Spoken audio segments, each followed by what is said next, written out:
Акуловский ручей после дождя. Пар идет. Невысоко, но идет.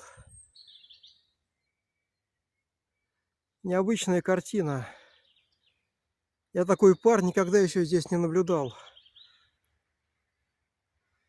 Если сблизи смотреть, то вода нормальная. Вот она.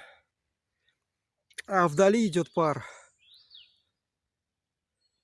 И дождь-то был не особо сильный. Но все равно.